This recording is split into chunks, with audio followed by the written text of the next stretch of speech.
9 એટલે કે જે સ્ટાન્ડર્ડ 9 છે ટૂંકમાં વાસ્તવિક સંખ્યાઓ ચેપ્ટર નંબર 1 નું બાકી છે ત્યાંથી વાસ્તવિક સંખ્યાઓ પર ગાણિતિક પ્રક્રિયા વિશે અહીંયા આગળ સમજવાનું છે. તો આપણે જાણીએ છીએ કે સમય અસમય સંખ્યાનો સરવાળો કે તફાવત હંમેશા સમય રહે છે, પરંતુ કેટલીક સંખ્યા એવી હોય કે સમય વત્તા અસમયનો સરવાળો લઈએ તો અસમય થાય છે. એ જ પ્રમાણે ગુણાકાર પણ સામાન્ય રીતે અસમય થાય છે. સમય અને અસમયનો ગુણાકાર સામાન્ય રીતે હંમેશા સમય જ રહે છે. તો હવે આપણે અસમય સંખ્યાનો સરવાળો અથવા તફાવત લઈએ છીએ. તો વર્ગમૂળ 6 પ્લસ કૌંસમાં વર્ગમૂળ 6 છે, તો એનું વિભાજિત કરીએ તો વર્ગમૂળ 6 માઇનસ વર્ગમૂળ 6 બરાબર 0, જે સમય સંખ્યા તરીકે ઓળખાય છે. એ જ રીતે ગુણાકાર લઈએ, વર્ગ સમાન અસમય સંખ્યા વર્ગમૂળ 3 ગુણ્યા વર્ગમૂળ 3, જેનો ગુણાકાર કરીએ તો એનો સ્ક્વેર થાય છે વર્ગ. એ સમાન અસમય સંખ્યા છે, જેને આપણે વર્ગ નીકળી જાય એટલે વર્ગ કરીએ તો વર્ગમૂળનો વર્ગ કરીએ તો હંમેશા તેની જે સંખ્યા રહે છે તે 3 રહે છે, જે સમય સંખ્યા બની શકે. એ જ રીતે ભાગાકાર લઈએ, વર્ગમૂળ 17 ભાગ્યા વર્ગમૂળ 17, તો અંશ અને છેદ સમાન છે એટલે જેનું મૂલ્ય 1 છે, જે સમય છે. આમ ગુણાકાર, ભાગાકાર અને સરવાળો સામાન્ય રીતે તફાવત હંમેશા સમય સંખ્યા રહે છે. હવે આગળ જઈએ,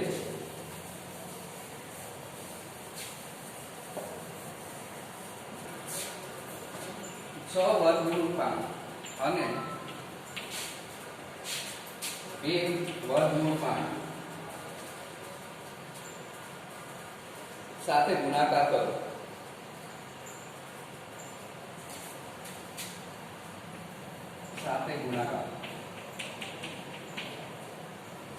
આપણે જાણીએ છીએ કે બે સંખ્યા લીધી છે, 6 વર્ગમૂળ 5 અને 2 વર્ગમૂળ 5 છે. સાથે ગુણાકાર કેવી રીતે કરીએ? તો બરાબર 6 વર્ગમૂળ 5 ગુણ્યા 2 વર્ગમૂળ 5. તો અહીંયા આગળ આપણે વર્ગમૂળ 5 છે અસમય સંખ્યા છે, બાકીની સંખ્યા લઈએ તો સંખ્યા પહેલા લખીએ 6 ગુણ્યા 2, અને વર્ગમૂળ અસમય સંખ્યા છે સમાન છે તે સાથે લેવી છે વર્ગમૂળ 5 ગુણ્યા વર્ગમૂળ 5. તો 6 નું 12 ગુણ્યા આને આપણે જઈએ તો સમાન અસમય સંખ્યાનો ગુણાકાર એનો વર્ગ કર્યો, વર્ગમૂળ 5 કૌંસમાં નો વર્ગ એટલે કે બેસનો સ્ક્વેર થઈ જાય છે, એટલે હંમેશા બરાબર 12 ગુણ્યા વર્ગમૂળ 5 નો વર્ગ કરીએ તો 5 થાય છે, 25 નહીં પણ 5 થાય, કારણ કે આ સૂત્ર જ છે વર્ગમૂળ x કૌંસનો વર્ગ કરીએ તો હંમેશા x રહે. તો માટે 12 × 60 જે સમય સંખ્યા તરીકે લઈ શકાય છે. તો આ રીતે અસમય સંખ્યાનો એક સાથે ગુણાકાર કરતા હંમેશા સમય સંખ્યા રહે છે. બીજું ઉદાહરણ લઈએ, માની લો કે ગણિત ચેપ્ટર નંબર 1 ની અંદર ઉદાહરણ 15 નું આપેલું છે. ઉદાહરણ નંબર 15 પેજ નંબર 16 છે, એના પર ધ્યાન આપશો.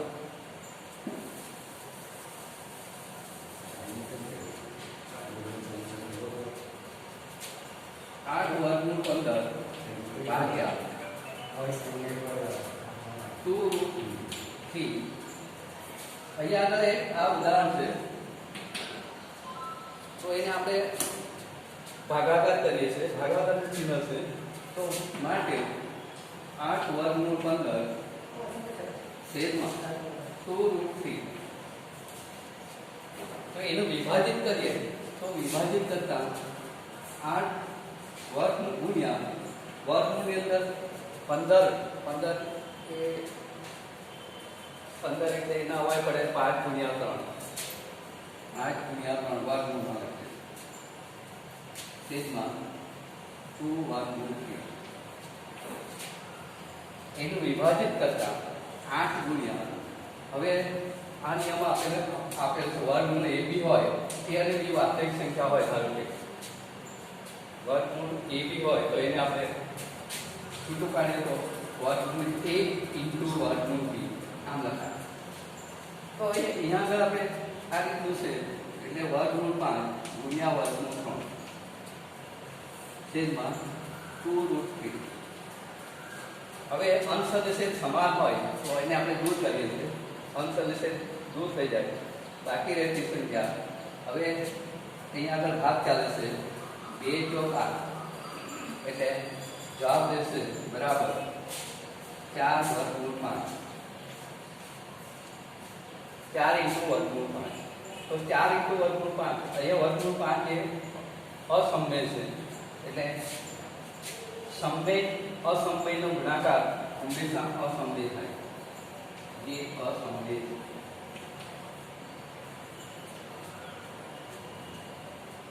એ પ્રમાણે ઉદાહરણ આ ભાગાકારની વાત કરીએ છીએ કે બે અસમય સંખ્યાનો ભાગાકાર સમય અથવા અસમય હોઈ શકે હવે આપણે ભાગાકારની વાત કરતા જગ્યાએ હવે ગુણાકાર એક ઉદાહરણ લઈએ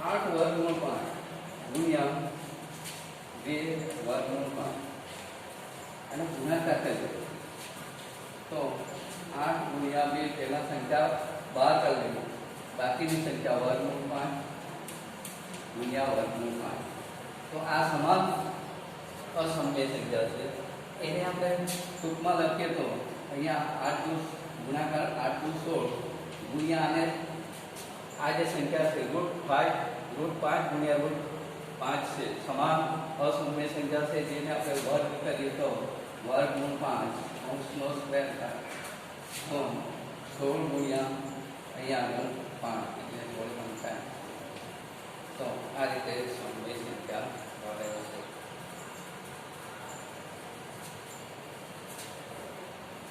બીજી બાબત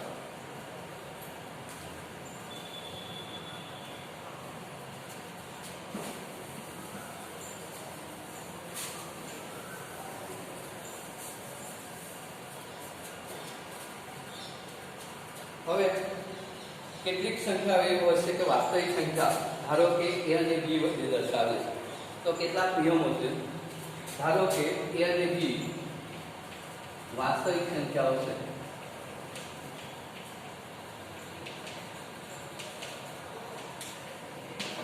તો એના કેટલાક નિયમો આપેલા છે જે આપણે નોંધ રાખીએ છે પુસ્તકની અંદર આપેલું છે તો એને આપણે ગુણાકાર ભાગાકાર તફાવત ઉપરાંત અવયવ કેવી રીતે મળે છે તે વિશેનું અહીંયા આગળ આપેલું છે કે પ્રથમ પહેલો નિયમ છે વર્ગમૂળ ab અસમય છે વાસ્તવિક સંખ્યા અસમય આપણે આપે છે તો એને આપણે વિભાજિત કરીએ તો વર્ગમૂળ a ઇન્ટુ વર્ગમૂળ b બીજું છે આ ગુણાકારની બાબત હવે a/b વર્ગમૂળમાં a/b છે તો એનું વિભાજિત વર્ગમૂળ a/વર્ગમૂળ b ત્રીજો નિયમ છે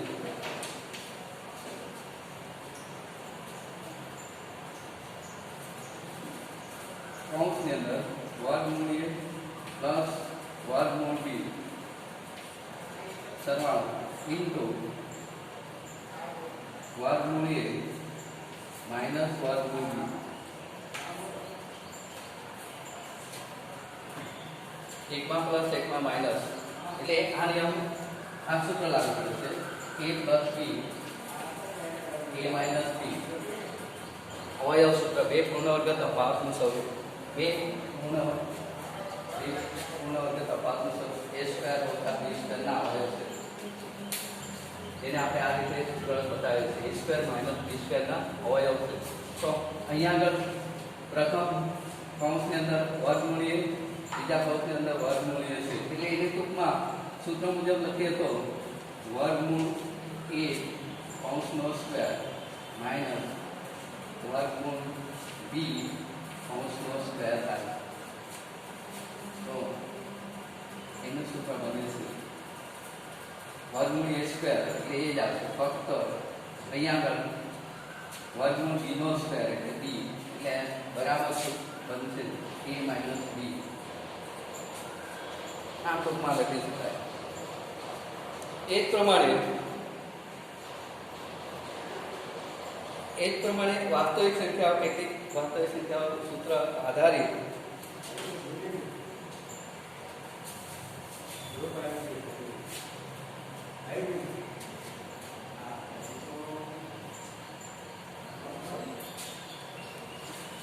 નંબર 4 ની કૌંસની અંદર a પ્લસ વર્ગમૂળ b, બીજા કૌંસની અંદર a માઇનસ વર્ગમૂળ b.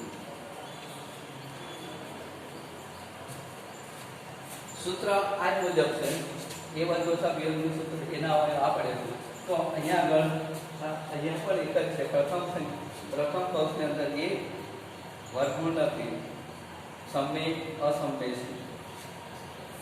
તો એની અંદર આપણે જોઈએ તો a square minus plus or minus વર્ગમૂળ b કૌંસનો સ્ક્વેર.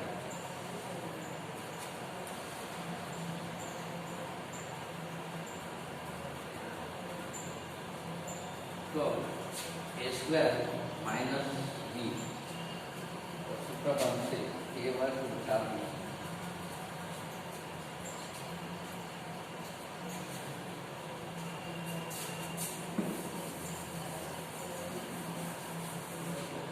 આગળ સૂત્ર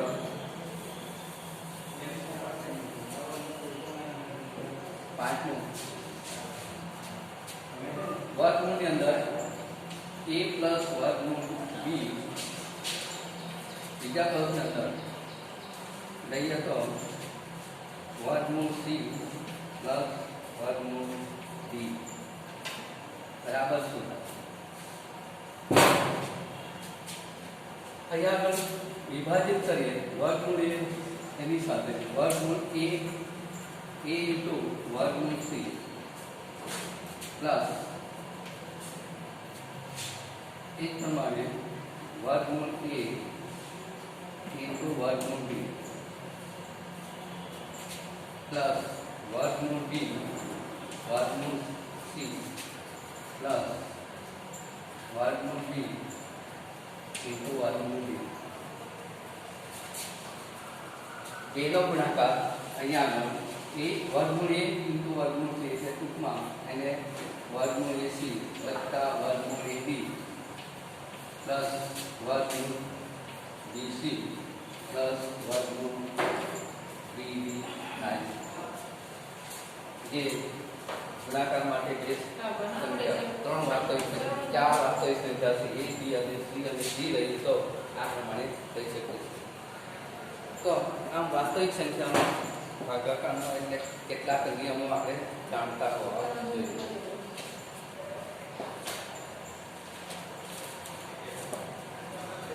હવે ઉદાહરણ લઈએ. વર્ગમૂળ a પ્લસ વર્ગમૂળ b કૌંસનો સ્ક્વેર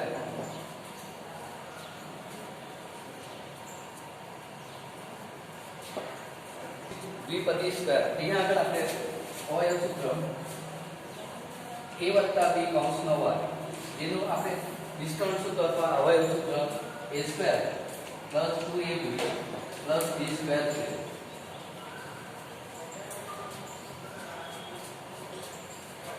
આ સૂત્ર અનુસાર આપણે જોઈએ તો આનું આપણે વિભાજિત કરીએ તો વર્ગમૂળ a સ્ક્વેર પહેલા પદનો વર્ગ પહેલા પદનો વર્ગ એ જ રીતે બે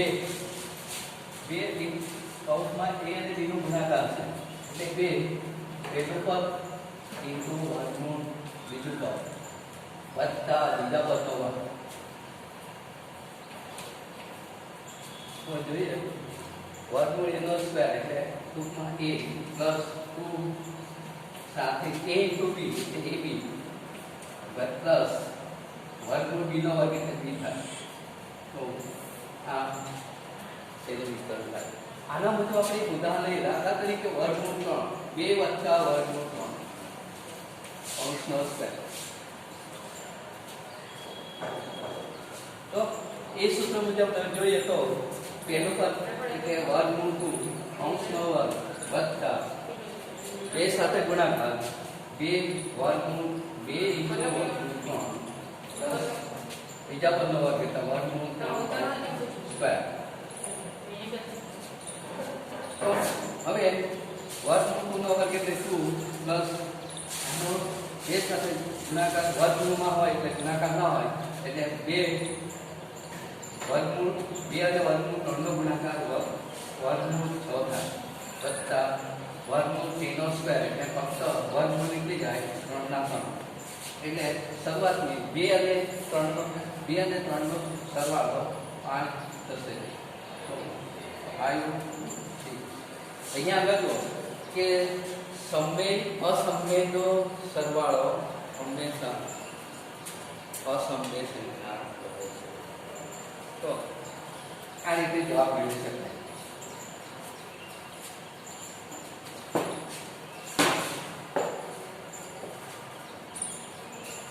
તો જેને આપણે વિસ્તરણ સૂત્ર અથવા અવયવ સૂત્ર આધારિત ઉદાહરણ આપણે લઈ શકીએ છીએ. હવે બે સંખ્યા સમમેય અસમમેય સંખ્યાનો તફાવત જોઈએ.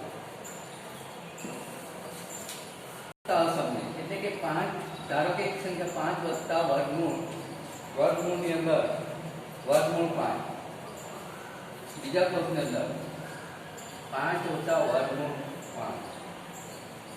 આવો એક ઉદાહરણ લઈએ જેને આપણે અવયવ સૂત્ર લાગુ પડે છે અથવા વિસ્તરણ સૂત્ર. Example number 2. તો એનું વિભાજન કરીએ. આપણે જાણીએ છીએ કે a plus b a minus b એ ગુણા વગર તફાવતનું સ્વરૂપ કોના અવયવ છે? તો a square minus b square ના અવયવ છે. આ અગાઉ તમે ધોરણ 8 માં ભણી ગયા છો. તો એ સૂત્ર મુજબ આપણે જોઈએ તો પહેલું પદ અને અહીંયા આગળ બીજા પદમાં પહેલું પદ સમાન છે એટલે ટૂંકમાં એને 5 નો સ્ક્વેર પ્લસ ઓર માઇનસ વર્ગમૂળ 5 બીજું પદ અને બીજા પદનું પણ સમાન પદ છે એટલે અંશનો સ્ક્વેર. ત્રીજું સૂત્ર મુજબ 5 નો વર્ગ એટલે 25 માઇનસ વર્ગમૂળ 5 નો સ્ક્વેર એટલે 5 જ હોય છે 25 નહીં. 25 માંથી 5 બાદ કરીએ તો ટૂંકમાં 20 થાય છે જે સમમેય સંખ્યા કહી શકાય. આમ સમમેય અસમમેયનો તફાવત કે સરવાળો વિભાજિત કરી અથવા ક્રમનો નિયમ અથવા જૂથનો નિયમ વાપરી શકાય છે. તો હવે એ જ પ્રમાણે બીજું ઉદાહરણ લઈએ.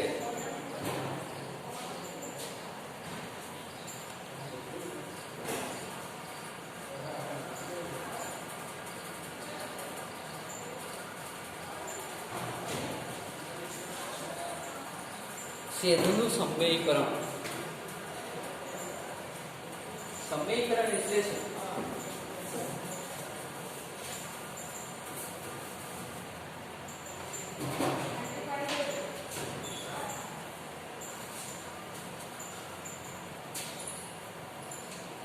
છેદનું સમમેયકરણ.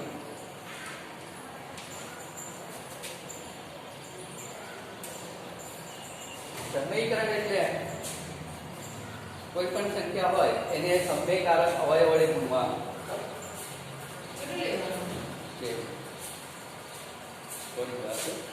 છેદનું સમમેયકરણ દાખલા તરીકે એકના છેદમાં વર્ગમૂળ 2 છે તો અહીંયા આગળ છેદની સંખ્યા વર્ગમૂળ 2 છે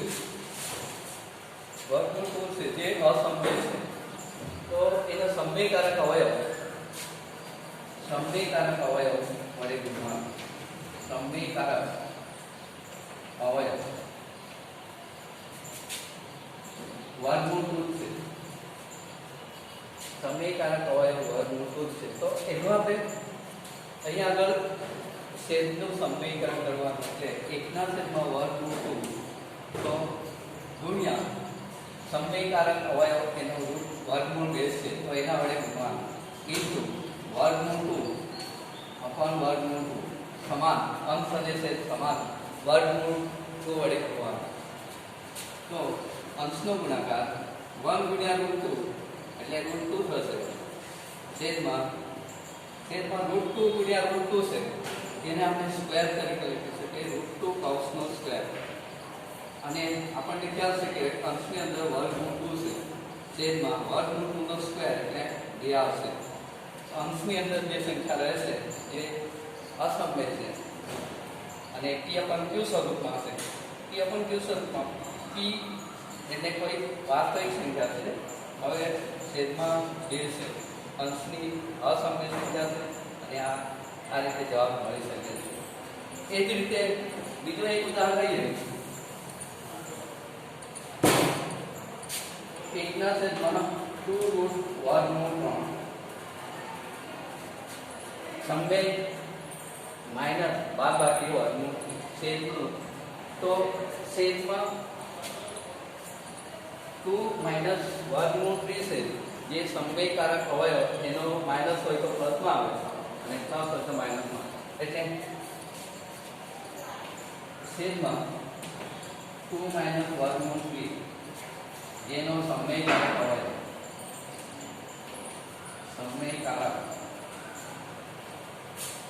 અવયવ 2 + વર્ગમૂળ 3 છે.